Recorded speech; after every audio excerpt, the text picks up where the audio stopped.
In the 11 months since then, the U.S. has imposed crippling sanctions on Iran, first in November and then again last month, targeting the most lucrative sectors of its economy. The action has drawn Iran's ire and strong words of threatened retaliation. Iran's president, Hassan Rouhani, said the U.S. must return to the historic 2015 nuclear deal, which Trump withdrew from in May 2018. He was quoted by Iran's state-run IRNA news agency as saying that if the U.S. realizes that the way it chose was incorrect, then we can sit at the negotiating table and solve any problem. Otherwise, he said, Iran has no choice but resistance. While the latest offer may not pan out, Pompeo made it during a visit to Switzerland, the country that long has represented American interests in Iran, as part of a European trip aimed at assuring wary leaders that the U.S. is not eager for war. "We're prepared to engage in a conversation with no preconditions," Pompeo told reporters at a news conference with his Swiss counterpart. "We're ready to sit down with them, but the American effort to fundamentally reverse the malign activity of this Islamic Republic, this revolutionary force, is going to continue."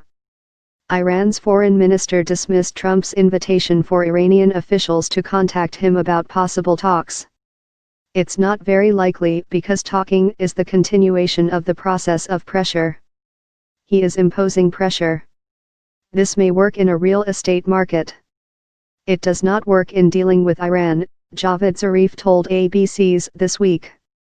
Separate from Pompeo's remarks about Iran, The Washington Post reported Sunday that the American Secretary of State recently told a private gathering of Jewish leaders in New York that the administration's long-awaited Mideast peace plan might be argued to be unexecutable and might not gain traction.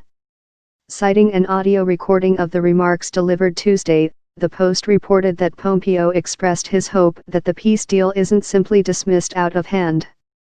The plan that Trump has called the deal of the century has been delayed several times, as Pompeo noted to the Conference of Presidents of Major American Jewish Organizations. Downplaying expectations for finding the key to an agreement ending the conflict, he told the group there are no guarantees that we're the ones that unlock it.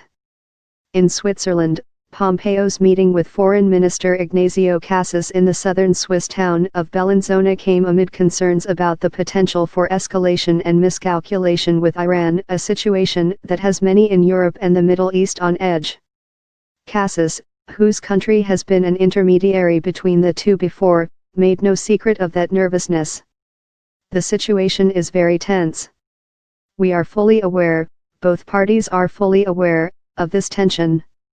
Switzerland, of course, wishes there is no escalation to violence," he said. "Both parties are now increasing the pressure, and for the rest this is a matter of worry, but we cannot do anything unless we get a mandate from both parties." Cassis said Switzerland would be pleased to serve as an intermediary, but not a mediator, between the United States and Iran. To do so, however, would require requests from both sides, he said. Neither he nor Pompeo would say if such requests had been made of the Swiss. Pompeo thanked Switzerland, which serves as the protecting power for the United States in Iran, for looking after Americans detained there.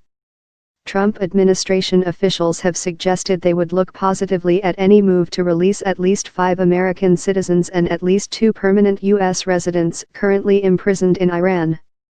Pompeo declined to comment on whether he had made a specific request to the Swiss about the detainees. But, he said, the release of unjustly jailed Americans in Iran and elsewhere is a U.S. priority.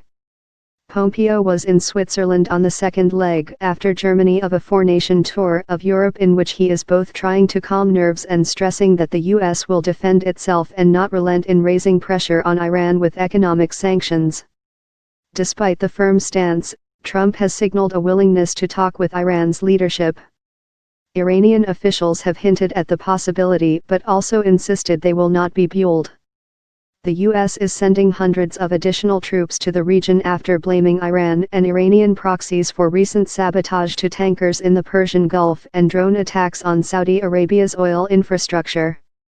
Some analysts believe Iran is acting to restore leverage it has lost since Trump withdrew from the nuclear deal and the U.S. reimposed sanctions that have hobbled Iran's economy. Last month, the administration ended sanctions waivers that had allowed certain countries to continue to import Iranian oil, the country's main source of revenue, without U.S. penalties. The U.S. also designated Iran's Revolutionary Guards a foreign terrorist organization, adding new layers of sanctions to foreigners that might do business with it or its affiliates. Despite the U.S. withdrawal, Iran has remained a party to the nuclear deal that involves the 5 permanent members of the UN Security Council, Germany and the European Union. Iran has continued to broadly comply with the terms, which called for it to curb its nuclear work in exchange for sanctions relief.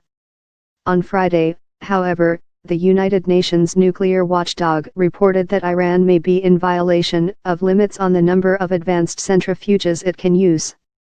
Pompeo declined to comment on the findings of the International Atomic Energy Agency other than to say the U.S. is watching closely what is going on in Iran. The world should be mindful of how we are watching closely how Iran is complying with the requirements that were set out, he said.